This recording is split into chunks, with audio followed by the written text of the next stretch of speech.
यस लोकमा यस कारण फसिन्छ कि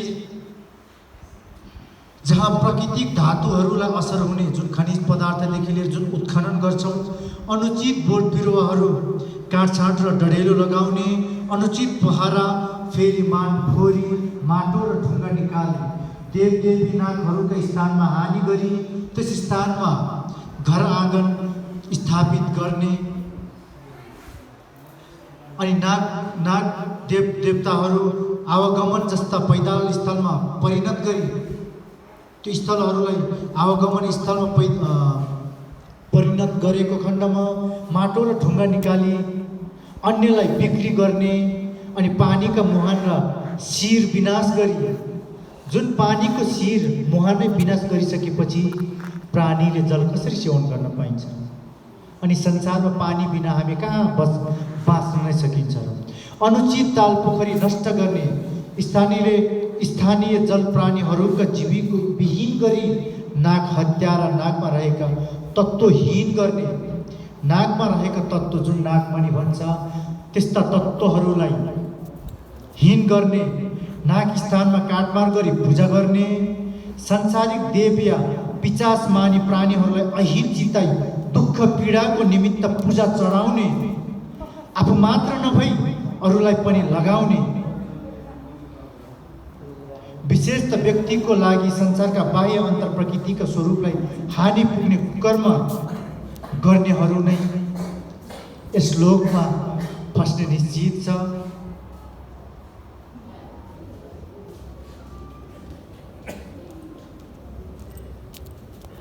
मुक्तिको अवसर विहीन डढेको बिउ झैँ संसारको सर्व प्राणीहरूलाई दुःख पीडा दिए झैँ नागलोकमा पछि मात्र दुःख पीडाले अधिक दुःख पीडा झिनो प्राणीहरूमा अझ दुःख, त्यस्तै स्थानको आहार प्राणीमा मात्र। मुक्तिको अवसर विहीन स्थान डढेको बिउ झैँ संसारको सर्व प्राणीलाई दुःख पीडा दिए झैँ नागलोकमा पछि मात्र दुःख पीडाले अधिक दुःख पीडा।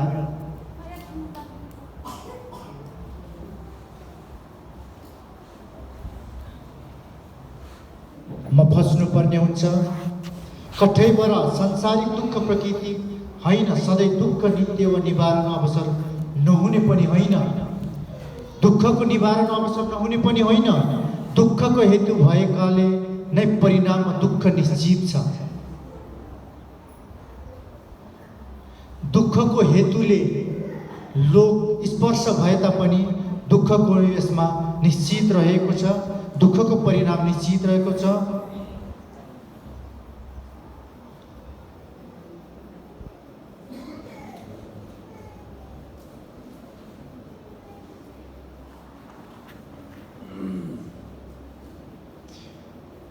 कर्म कार्यको क्षेत्र छ विशाल र अनन्त, प्राणी छ ती अवसर मात्र मनुष्य चोलामा।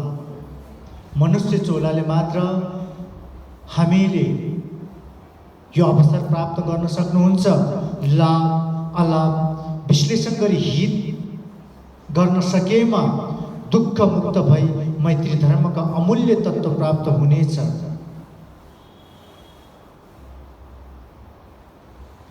प्राकृतिक संक्षोभ विनाशी कार्य जे जति गरेका छन्, विनाश कार्य जे जति गरेका छन्, मैत्री धर्मको शरणले एकाएक देश नगरी अब जति पनि हामीले प्रार्थना गर्छौँ प्राकृतिक विनाशदेखि लिएर अघि जति पनि उल्लेख गरेका नाग देवलाई विनाश गर्ने, धर्मका जति पनि स्थलहरूलाई हामीले नष्ट गराउने अनि ती स्थानहरूमा घरहरू निर्माण गर्ने, यी कर्महरूबाट ती सम्पूर्ण कर्महरूलाई एकाएक देशना गरेर धर्म कर्म पुण्य सम्भारको कार्य गरेमा विशुद्ध प्रभावले सम्पूर्ण प्राणीहरूलाई सदा सर्वदा हामीले सफल लाभ हुन् भन्ने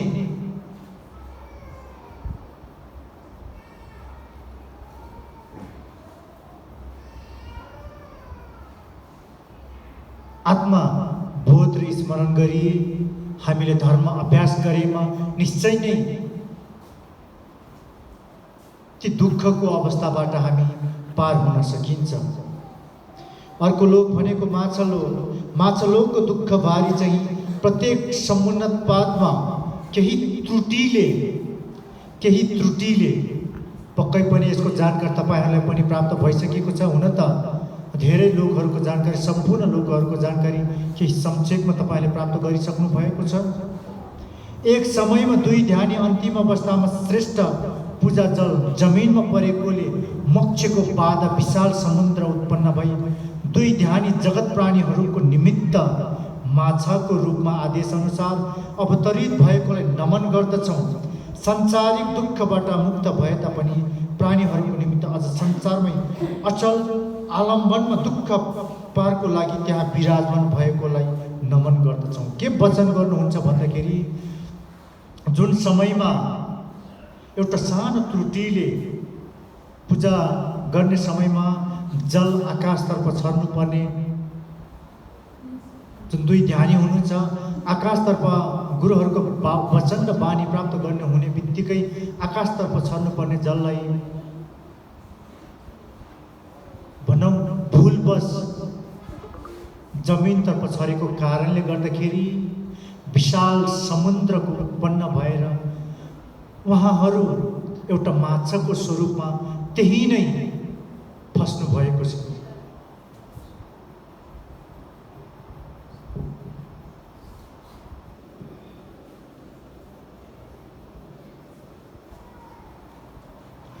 उहाँहरू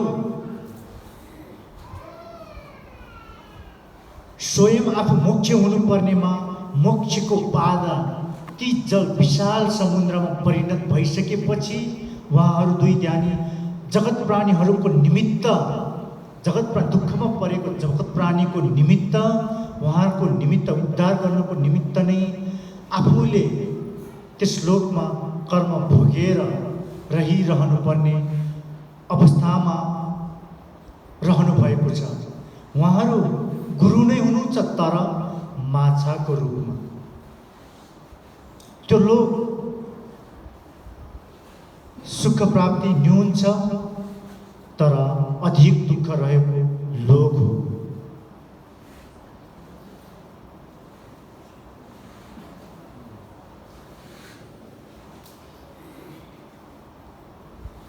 त्यसैले हामीले यस जुनीमा जब हुनसक्छ माछाको रूपहरू त सूक्ष्मदेखि लिएर यी घरभन्दा पनि विशाल समुद्रमा रहेका हामीले माछाको रूपहरू देखिन्छन्, तर ती सूक्ष्म रूपको माछालाई पनि हामीले मारेको खण्डमा उहाँ गुरुहरूको एउटा अङ्गलाई हामीले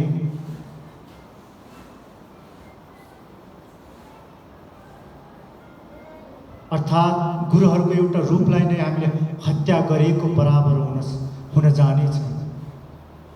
जब यसरी ती माछाको हत्या गर्छ भने निश्चय नै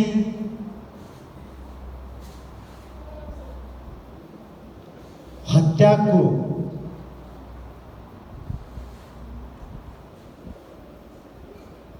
ती जङ्गलमा फसेका तपाईँ हामीले अनि कहाँबाट हामीले सुखको लोक प्राप्त गर्न सकिन्छ? गुरुज्यू अमृतमय वचन गर्नुहुन्छ, तपाईँ हामी मनुष्यले त आफ्नो लागि र आफ्नो परिवारको लागि मात्र संसारको सुख उपभोग गर्ने सोच भावना गर्नुहुन्छ रे। संसारको निमित्त त परै जाओस्, आफ्नो र परिवारको लागि निमित्त मात्र संसारमा भएका सुखको उपभोग गर्ने कोसिस र सोच गर्नुभएको हुन्छ रे। अन्यको लागि त कहिले पनि गर्दैनौँ। तर परमात्मा गुरुहरूले गुरु अमृतमय वचन गर्नुहुन्छ, परमात्मा गुरुहरूले ती सूक्ष्मदेखि सूक्ष्म प्राणीहरूलाई पनि कतै तिनीहरूलाई ठेस पो लाग्ने हो कि, कतै तिनीहरूले दुःख पो पाउने हो कि, कतै तिनीहरूको मृत्यु पो हुने हो कि भन्ने किसिमको सूक्ष्म भन्दा सूक्ष्म ती अवस्थाहरूबाट सदा सर्वदा अधिक रूपमा दया माया करुणा र संरक्षणको घेराबन्दीमा राख्नु भएर सर्व प्राणीलाई समान दृष्टिगमन गरिराख्नु भएको हुन्छ। यस वचनले यो स्पष्ट हुन्छ कि प्राणी, मनुष्य जो कोही पनि, सानो होस् या ठुलो, आत्मा सबैको सम्मान छ। त्यसै कारणले वचन गर्नुहुन्छ,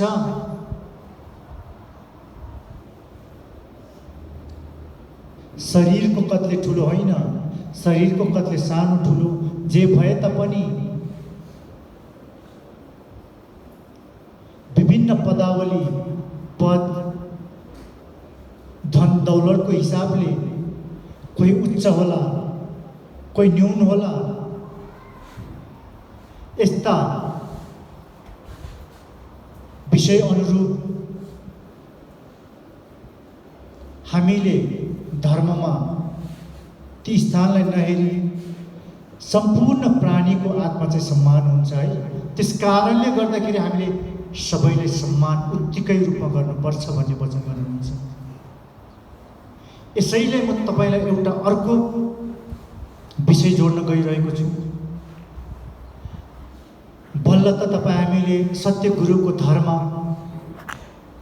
र मार्ग प्राप्त गरेको छ। यिनै सत्य धर्मको अवतरणसँगै उहाँ गुरुको यस समयकालमा जन्मसिद्ध भएका बालबच्चाहरू, हुन त बालबच्चाहरू विगतमा पनि जन्मसिद्ध भएकाहरू, उहाँहरू भनेको यी सम्पूर्ण अवस्थाबाट अनभिज्ञ, उहाँहरूलाई केही पनि थाहा छैन। एउटा आमाको माया र भोक लागेको बेलामा खाना र केही उहाँले खेल्न सक्ने सम्मको त्यो मात्र चिज भए पुग्छ उहाँहरूलाई।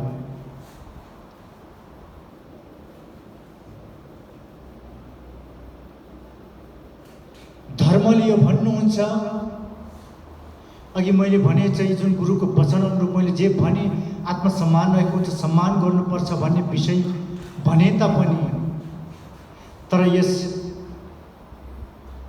समयमा जन्मसिद्ध भएका ती आत्माहरू पुण्यवान आत्माहरू पनि हुन सकिन्छ र हुन्छ पनि निश्चय नै। उहाँहरू भनेको आफूले विगतमा गरेका, पूर्व जुनीमा गरेका सर्व पापका कर्महरूलाई सम्पूर्ण भोगेर कैयौँ जुनी प्राप्त गरेर आज बल्ल मनुष्यको यो लोक प्राप्त गर्नु भइसकेको छ। उहाँहरू यस अवस्थामा पूर्ण रूपमा पापबाट अलग भएको अवस्था छ। अब उहाँलाई यस्ता पापको भारी बोकाउने कर्म कसले दिलाइदिएको हुन्छ भन्दाखेरि उहाँको बुबा आमा, दाजुभाइ, आफन्तहरू, ती समाज हुन् हाम्रो बालबच्चालाई ती पापको मार्गमा फसाउने, विकृति र विसङ्गतिमा फसाउने। तर त्यो अवस्थाभन्दा पूर्व जन्मसिद्ध भएका यी बच्चाहरू जो जति हुनुहुन्छ, ती अवस्थामा नपुग्दाको क्षण अर्थात् बालकको अवस्थामा भनेको उहाँहरू नितान्त रूपमा यी पाप कर्मबाट अलग रहेको हुँदाखेरि उहाँहरू एउटा पुण्यवान हुनुहुन्छ। यस अवस्थामा उहाँहरूको शिरमा हाम्रो भन्दा पनि एउटा उच्च गुरुहरूको पास हुनुभएको पनि हुन सकिन्छ।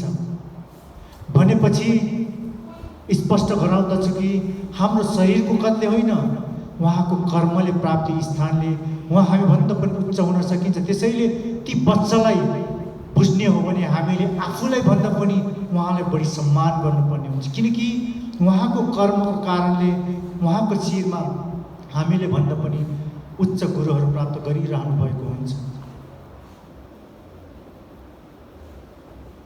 र जबसम्म हामीले उहाँ बच्चाहरूलाई राम्रो कर्म, सत्कार, शील, स्वभाव तपाईँ हामीले सिकाउन भने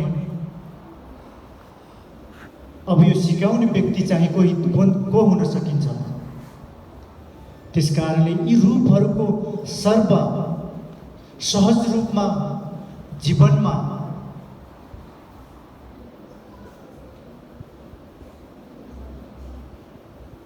सहज ढङ्गबाट स्वीकार्य परिचालन र प्राप्ति गराउने मार्ग नै धर्म रहेको हुन्छ। त्यसैले सबैले समान रूपमा अगाडि बढौँ। त्यसै गरी अर्को रोग भनेको गरुड रोग हो। दुःखको भारी गरुड लोक चाहिँ हो त्यो स्थान अन्तरिक्ष चाहिँ भयङ्कर विशाल स्थान हो यो। तपाईँ हाम्रो आँखाले, तपाईँ हाम्रो दृष्टिले, तपाईँ हाम्रो क्षमताले त्यसलाई हेरेर त्यो विशाल स्थानको हामीले आकृतिलाई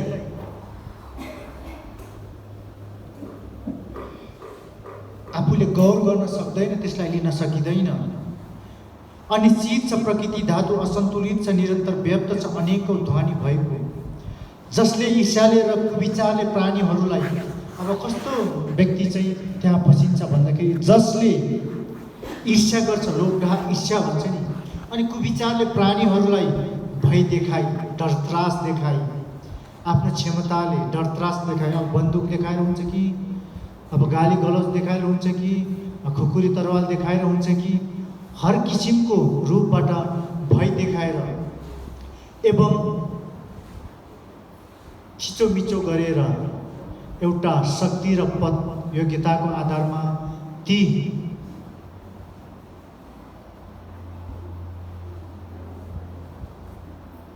कमजोरहरूलाई थिचोमिचो गर्ने तिनीहरूको जन्म तिनै भयङ्कर अन्तरिक्ष अर्थात् गरुड लोकमा जन्म लिने हुन्छ।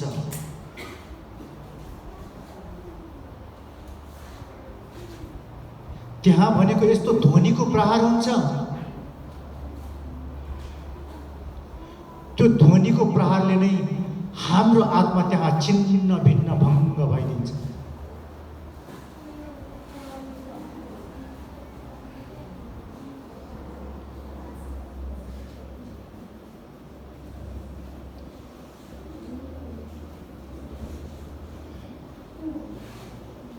त्यसमा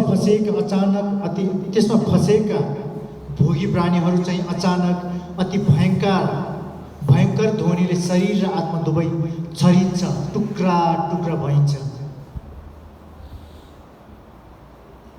त्यस किसिमको ध्वनि, आकाश गजरिताको जुन ध्वनिले त हामी यहाँ धरतीमा रहेको हामी मनुष्यले त्रसित बनाउँछ, एक किसिमको छिन्न भिङ्गको अवस्था, भिन्न र भङ्गको अवस्था पारिदिन्छ भने तिनै लोकमा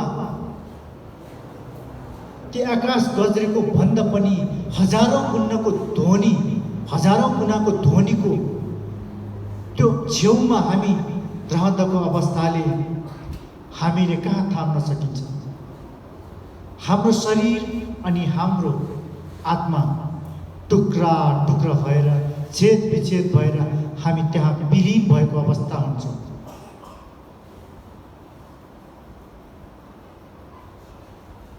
प्रवेश भई कानबाट ती आवाज ध्वनि कानबाट प्रवेश भई मुट्टु हुन्छ छिन्न भिन्न। दुःख छ यस प्रकार भनी मोक्षको हेतु मात्र छ एक, त्यो त जन्म हो मनुष्यको। हेर्नुस् त, दुःखको यस्तो भयावह अवस्था छ यी लोकमा। अब ती लोकहरूबाट मोक्ष हुने एउटै हेतु मात्र छ एक, त्यो हो जन्म हो मनुष्यको। यी धरतीमा जन्म सिद्ध भएका हामी मनुष्यले पाएको यसै जुनीमा हामीले धर्म कर्म गरिन्न भने यसबाट मृत्यु भइसकेपछि जब अन्य लोकमा फसिन्छ, त्यस लोकहरूमा जतिसुकै प्रयत्न गरे तापनि धर्मका रूपहरू त्यहाँ विलीन हुन्छन्, गुरुहरूको आशीर्वादबाट वञ्चित हुन्छन्। मात्र त्यो लोक भनेको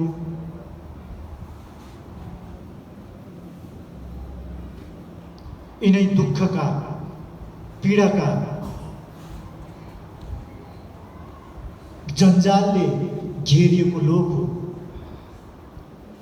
त्यस कारणले गर्दाखेरि यिनै जन्मसिद्ध मनुष्यको अवसरबाट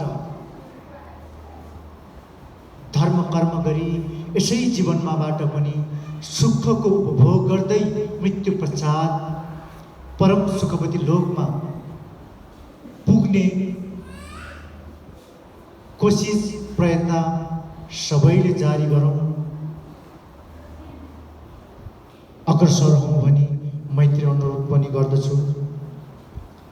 तपाईहरूलाई जे जति अहिले मैले सुनाइराखेको छु पूर्ण रूपमा सुनाइराखेका छैनौँ। अझै पनि यो विस्तृत रूपमा जाने हो भने यसले सायद बेलुका अथवा भोलिसम्मको पनि समय लिन सकिन्छ। तपाईहरूलाई छोटकरीमा मात्र जानकारी गराइरहेको छु। गरुड लोक पछिको अर्को लोक भनेको चरालोक। चरालोकको दुःखभरि चाहिँ घाँस पात रुख जङ्गल र पानी पोखरी खोला नाला आदिको उपकरण सबै रहित सुक्खा ठाउँमा आफ्नो कर्म अनुसार लिएको शरीर त्यो अति नै दुःख मरुभूमि जस्तो स्थान। पानी खोजे पानी छैन, रुख खोजे रुख छैन, घाँसपात खोजे जङ्गल खोजे केही चिज पनि नभएको, न पोखरी छ न त खोला छ। यी सम्पूर्ण नै नरहेको ती लोक हो चरलोक। त्यसमा पनि ती लोकको प्राप्ति हाम्रो आत्मा जुन शरीर धारण गर्छौँ, हाम्रो शरीरको अवस्था कस्तो हुन्छ भन्दा ठुलो शरीर खुट्टा पातलो हुन्छ, अत्यन्तै पातलो।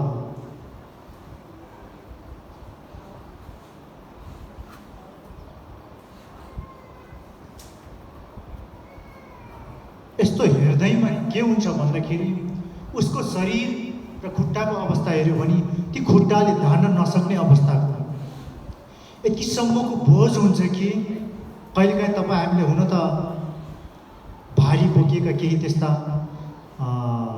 अनुभवहरू कोही कसैले हुन सकिन्छ। त्यो त खासै केही होइन।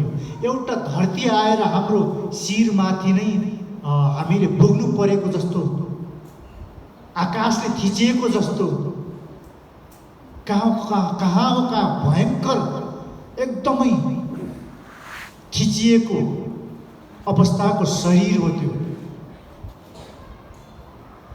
मोटो शरीर, सानो शिर अनि चुच्चो झुन्डेको, आफ्नो अङ्ग आफूलाई भारी हुने, दुःख, जीवन उपकरण छ रहित। त्यसैले अब कस्तो चाहिँ हामी ती लोकमा फस्दो रहेछ भन्दाखेरि ठुलोले, अब त्यो लोकमा चाहिँ कस्तो हुन्छ भन्दाखेरि ठुलोले सानो खाने, दुःख र एक अर्कामा निरन्तर भययुक्त जुनी हो त्यो त दुःखै दुःखको।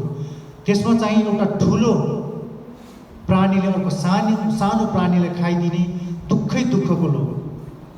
ती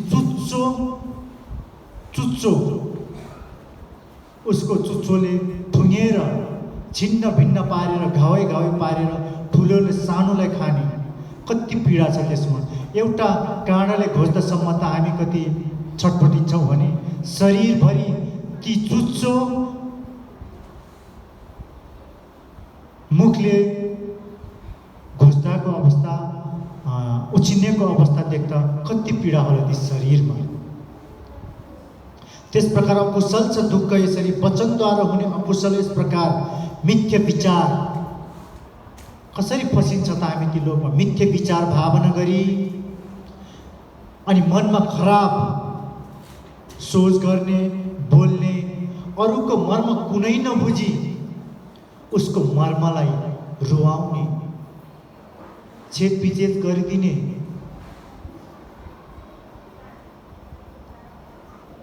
अनि नराम्रो वचन, कटु वचन गरिदिने, अत्यन्तै नरम र एकदम गिरिएको अवस्थाको वचन गरिदिने, यस्ता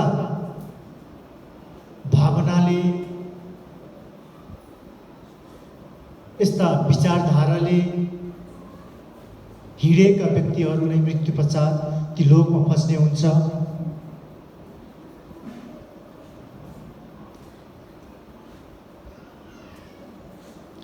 त्यसै गरी अर्को लोक बाघलोक, दुःखभरी बाघलोक चाहिँ भयानक घनघोर अनकन्टार जङ्गलमा पुरै बाघ र बाघको गर्जनले जुन छ पसेको प्राणी ती सबै अधिक भय हुन्छ देखिनाले बाघकै बाघको हुल्ले।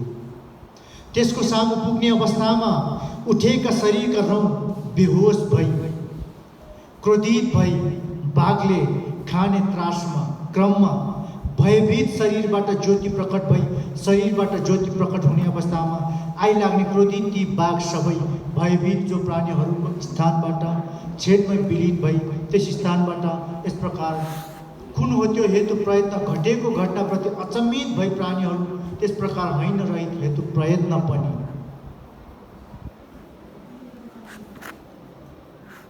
बाघ गजरेको स्वर त सबैले सुन्नुभएको छ। एक्लो बाघको गजरने स्वर अनि त्यहाँ भएको अनगिन्ती बाघको समूह बीचमा रहेको स्वरको गर्जनले गर्दाखेरि त्यहाँ पसेका आत्माको शरीरभरि रौँहरू उठेर बेहोस भई क्रोधित भई बाघले खाने क्रममा भयभीत शरीरबाट उसको शरीरबाट उक्त प्राणीको शरीरबाट ज्योति प्रकट हुने अवस्थामा उसको शरीरबाट पनि स्वयं आफैबाट बाघको नभइकन फसेका आत्माको शरीरबाट ज्योति प्रकट भई आइलाग्ने क्रोधित बाघ सबै भयभीत भई प्राणीहरूको स्थानबाट टाढा भइदिन्छ।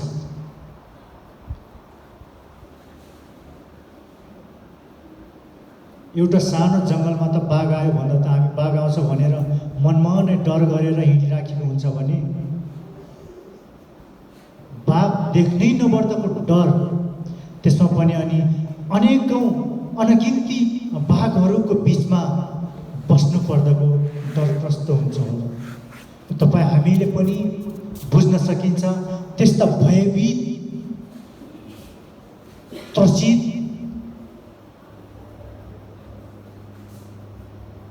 हुन्छ त्यो लोकमा फसेका आत्माहरू।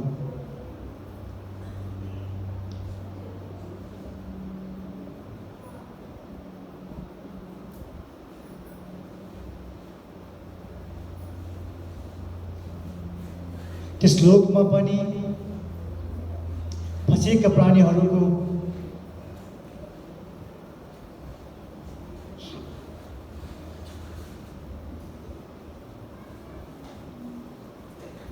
पापको भार रहित भए तापनि पुण्यको अभाव व अशुद्धिकरणले मुक्ति नभई त्यहाँ फसेको हुन्छ। वास्तवमा संसारिक श्रेष्ठ धर्म कर्मको अभावले सम्भवतः छैन ठुलो सानो भई दुःखको पनि नहुनु ठुलो दुःख कष्टको निमित्त। त्यसैले गर्नुपर्छ पुण्यका कर्महरू। धर्म कर्मको अभावले नै विशेषता हामी त्यहाँ फस्ने गरिन्छ। विशुद्ध पुण्यको फल छ असङ्ख्य। जसरी बाघको हुल बीच प्राणीहरू मात्र एक दीप प्रज्वलित गरेकोले भयभीत दुःखबाट मुक्त भए झै भयभीत दुःखले पीडित प्राणीहरूलाई पनि हुन्छ मुक्तिको अमृत चाहिँ। त्यसको निमित्त विशुद्ध धर्म कर्म गरे उचितले। जसले विशुद्ध धर्म कर्म गरेर अमृत हामीले पिउँछौँ र जसरी ती बाघलोकमा एउटा आत्मामा ज्योति प्रकट भएर ती भयभीत अवस्थाबाट बाघको हुलहरू भागेपछि आफू मुक्त भएको जुन आभास हुन्छ त्यसै गरी नै हामी यस्ता लोकहरूबाट फस्न जोगिनको निमित्त हामीले विशुद्ध धर्म कर्म गरेर उचित धर्म पुण्यको अमृत रसले मात्र हामी त्यस लोकबाट फस्नबाट हामी जोगिन सकिन्छ। त्यसै गरी सील विशुद्ध लोक, अर्को लोक भनेको सील विशुद्ध लोक हो। सायद अब यो लोक तपाईहरूले विगत केही वर्ष अगाडि तल गुरुज्यूबाट, तोप्चेन गुरुमार्ग गुरुज्यूबाट 21 लोकको जानकारी गराउने समयमा तपाईहरूले यो लोकको बारेमा जानकारी प्राप्त गर्नु भएन होला। हामीलाई त्यही लागेको छ। जानकारी गराउँदै जाँदाखेरि म वाचन गर्न बाध्य भएँ, सील विशुद्ध लोक। यसलाई छोटकरीमा मात्र तपाईलाई वाचन गर्दछु कि सील विशुद्ध लोक। गुरु वचन गर्नुहुन्छ,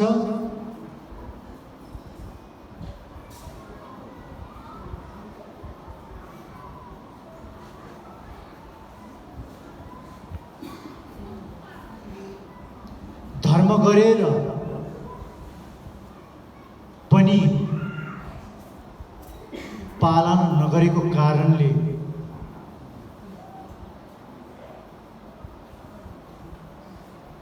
फस्ने लोक सील विशुद्ध लोक।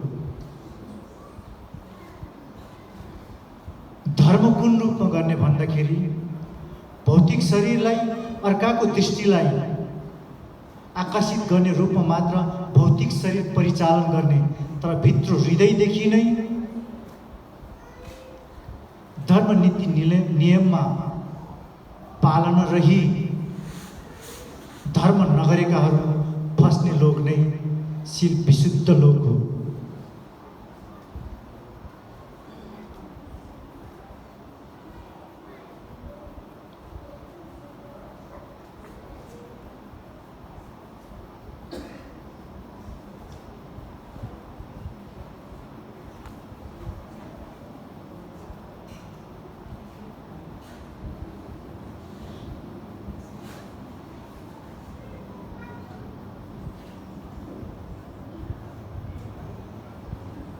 त्यसै गरी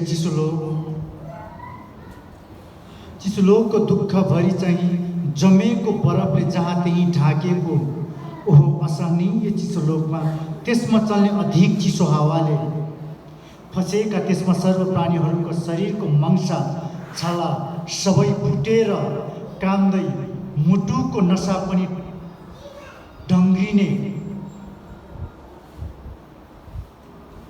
ओहो केवल चिसो दुःखले, बरफ चाहिँ दुःखले पीडित भएकाहरू, असहनीयले निस्केको अनेकौं चिच्याहट, त्यसरी दुःखले पीडित भएकाहरू मंसा रक्त फुटेर भित्ति हाड नै देखिने।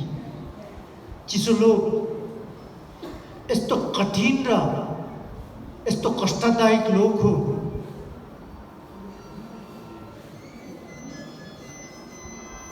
जमेको बरफै बरफले ढाकिएको त्यस लोकमा शरीरका मांसपेशीहरू सम्पूर्ण फुटेर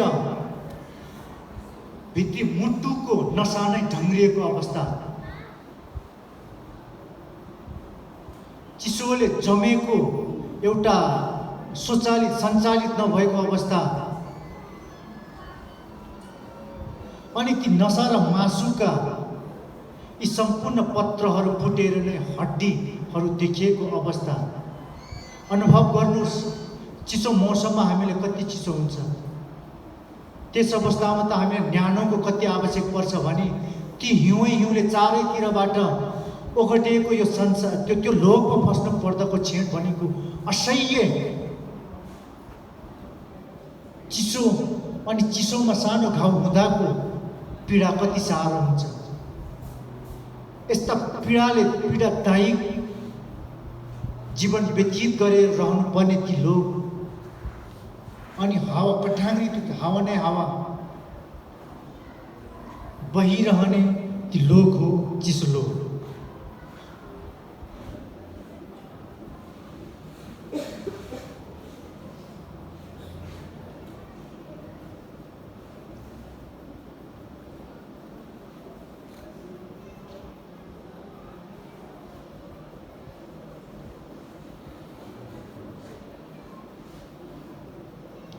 अब यी लोकमा को कस्तो व्यक्ति, कस्तो किसिमको अब भनौँ न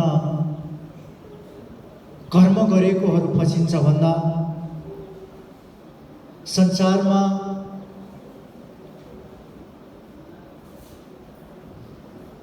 आफू धर्मगुरु बनेर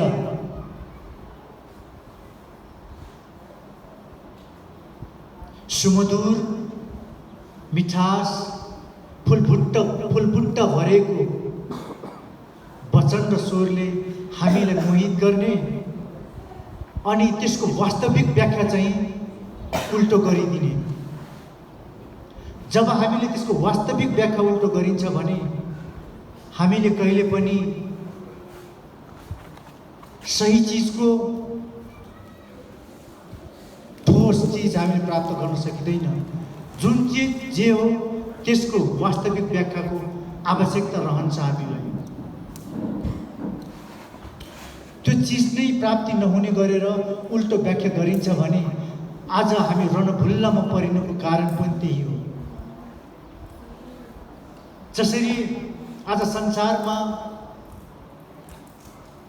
धर्म शब्दको पछि दौडिरहेका छन्, कर्म पनि अपनाइरहेका छन्,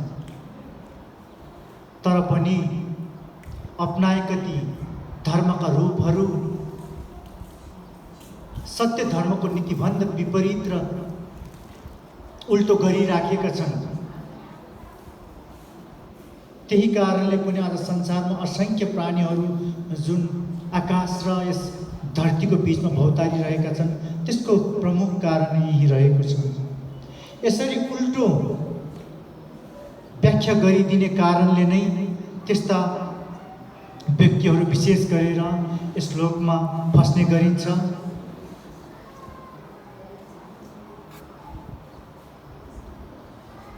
र आफूले बोध नगरेको चिजलाई शब्दजालको व्याख्या गरेकोहरू पनि त्यही लोकमा फसिन्छ।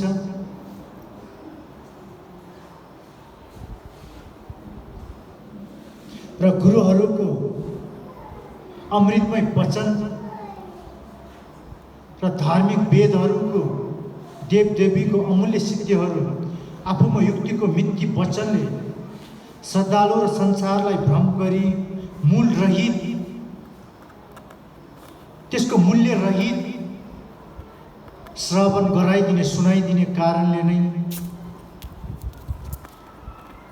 र धर्मको मार्गलाई शुद्ध अशुद्ध सबै मिसाएर गरिदिने कारणले नै त्यस्ता व्यक्तिहरू नै चिसो लोकमा फस्ने गरिन्छ। र अर्को लोक भनेको एकान्त लोक हो। दुःखभरि एकान्त लोक चाहिँ भयानक अनकन्टार विशाल जङ्गलमा अदृश्य एवं कुनै प्राणी रहित छ त्यहाँ फस्छन् जुन त्यही अकुशल कर्मले दोष हो। त्यहाँ एक्लोपन भएको भोग्दछ निरन्तर दुःखै दुःखका सौन्दर्य फुल रहित हरियाली डाँडा काँडा खुल्ला मैदान र ताल पोखरी पनि भयानक स्वरूपमा परिणत भई। अब हेर्नुहोस् त, एकान्त लोक नभेट्दा शरणीय तडपिँदै दुःखमा अचानक कहिले अनेकौं आवाजले रात दिन पीडा त्यसैको खोजमा। आँखाले हेर्दा हरियाली देखिने, खोला पाखा पखेर डाँडा काँडा अनि सौन्दर्य चाहिँ सम्पूर्ण देखिने, तर जब त्यहाँ पुग्न खोजे कहिले पनि प्राप्त नहुने।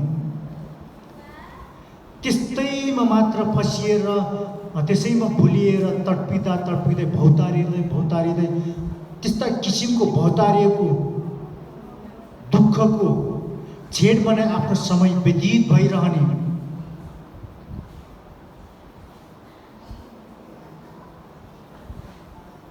मात्र एक्लोपन,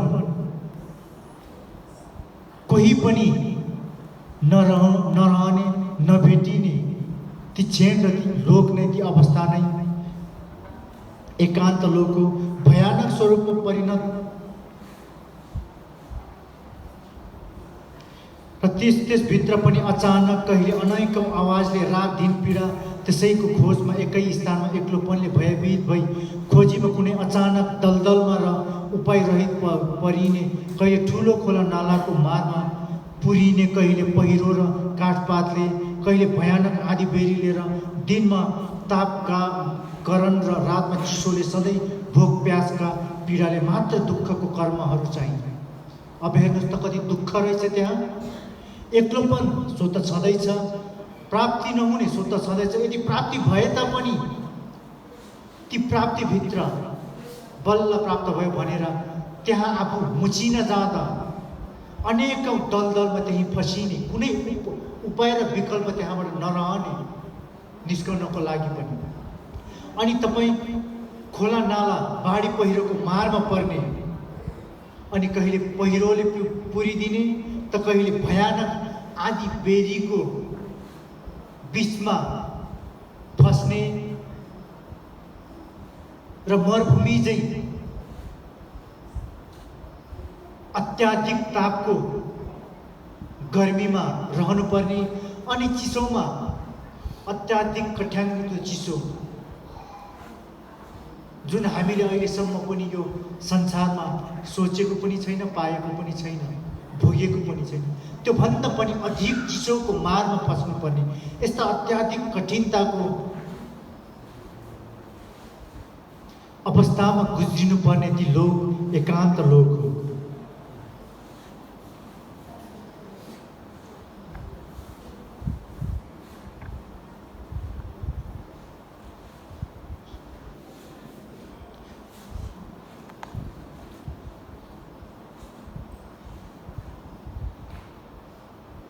अरूलाई दोष गर्ने, प्रतिवाद गर्ने, जे छ सुसम्पन्न असन्तोष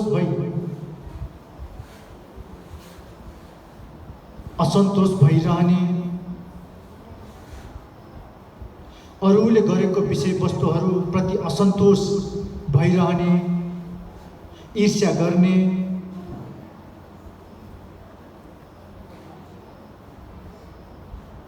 जीवनलाई अशुद्ध मार्गमा अगाडि बढाइराख्ने,